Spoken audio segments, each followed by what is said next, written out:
C'est quoi votre truc ? Ce matin, nous parlons de la 21e édition du Festival international Marionnette qui se penche cette année avec audace sur les questions sociétales et politiques contemporaines. L'événement se déroule du 1er au 10 novembre prochain. Le festival investit Neuchâtel, La Chaux-de-Fonds et le Locle avec 17 spectacles de 16 compagnies, dont 10 premières suisses et 2 créations inédites fondées en 1985 ou 85, on dit dans le canton de Neuchâtel, je crois. On verra si j'ai dit bien.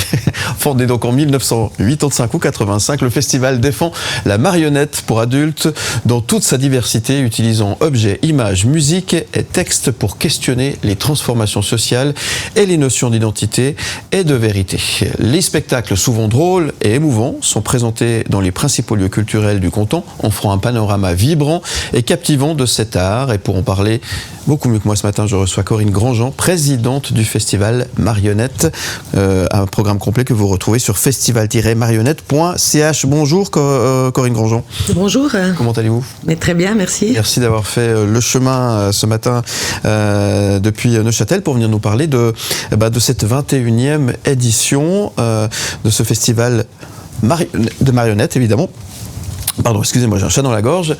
Événement qui démarre le 1er novembre prochain. Et quand on parle de marionnettes, on peut penser au Guignol, mais là, on n'est pas du tout dans cet univers-là.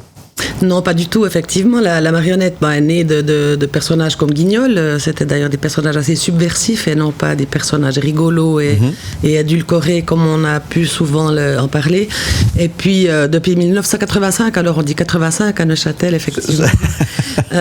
Effectivement, on défend un peu l'idée de la marionnette pour adultes, sans du tout exclure les enfants, parce que d'autant plus que le monde change aussi maintenant et les artistes mêlent aussi des spectacles qui sont à la fois pour adultes et pour plus jeunes.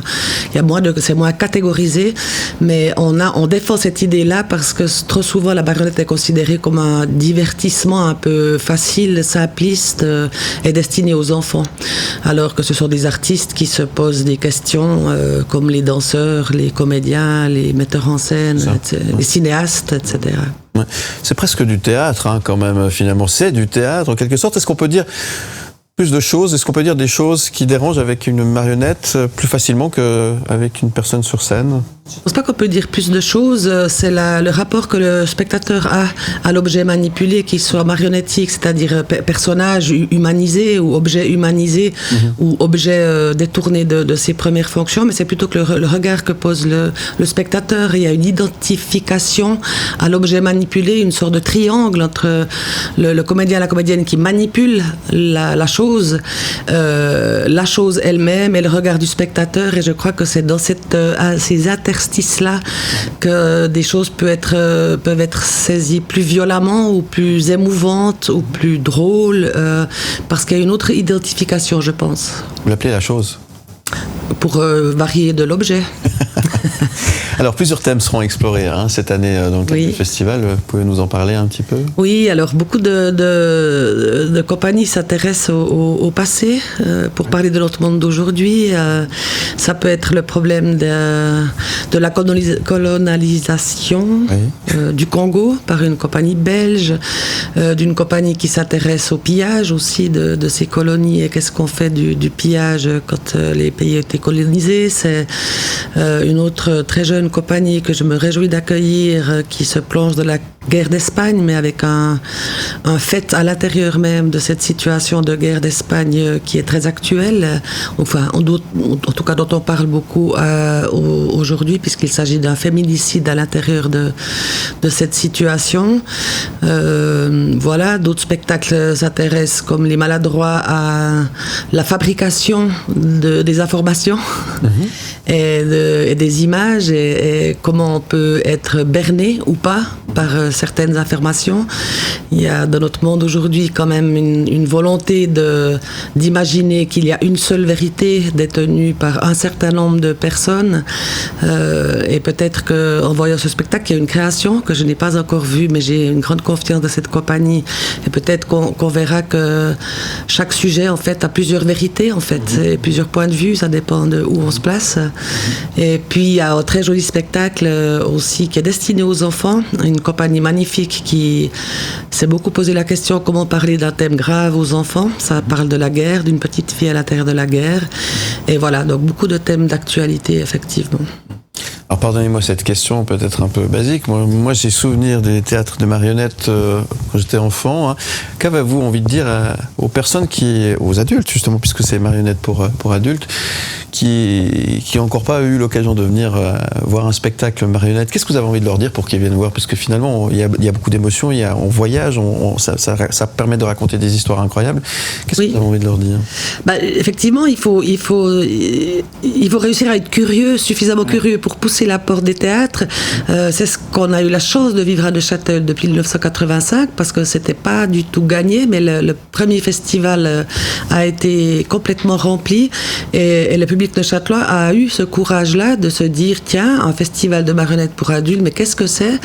Et depuis, il y a des personnes qui viennent voir à peu près tous les spectacles depuis le début de la manifestation, parce que c'est une autre manière de faire de l'art vivant en fait. C'est entre la danse, le théâtre, il y a beaucoup de choses filmées aussi. C'est vraiment une sorte de matériau, oui, très complet, oui, tout à fait. En tout cas, c'est très intéressant. Ça se déroule, on l'a dit, hein, du 1er au 10 novembre prochain, excusez-moi. Oui, ça serait un peu... ça fait un peu beaucoup, ouais. Quel rôle joue le festival dans la promotion de la marionnette contemporaine? Aujourd'hui, il a un rôle important, ce festival. Oui, ça s'est beaucoup développé. Et puis, nous, vraiment, en étant au centre de l'Europe, le mot est beaucoup trop fort, mais c'est vrai qu'on a souvent défendu en fait cette position en Suisse pour pas être...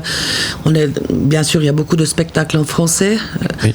Si c'est pas le cas, il y a des explications ou des surtitrages, mais on a cette volonté aussi d'être un petit carrefour comme ça entre des pays de l'Est, de l'Allemagne ou de France, etc., et de pas être aussi un festival supplémentaire par rapport à tous les festivals qui se passent en France. Donc c'était aussi cette volonté, on était à Neuchâtel, proche de l'Allemagne, et d'aller voir aussi dans d'autres pays. Donc il est très reconnu et très apprécié dans la complémentarité. Oui, tout à fait. Ce festival, oui.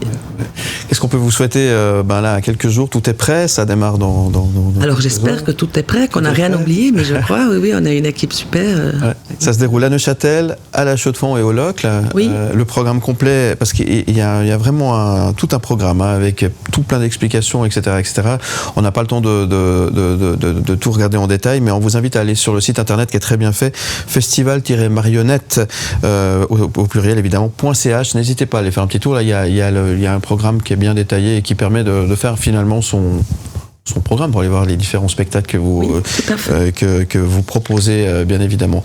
Merci beaucoup d'être venu ce matin. Plein succès pour cette 21e édition. Je rappelle que l'événement se déroule du 1er au 10 novembre prochain et toutes les infos sont sur festival-marionnette.ch. On fait le lien également depuis le site mlemedia.ch et puis on vous retrouve en podcast et en images sur le site mlemedia.ch. Merci beaucoup. Merci beaucoup. Au revoir Corinne Grosjean et à très bientôt. Au revoir, bonne journée. Où tu veux.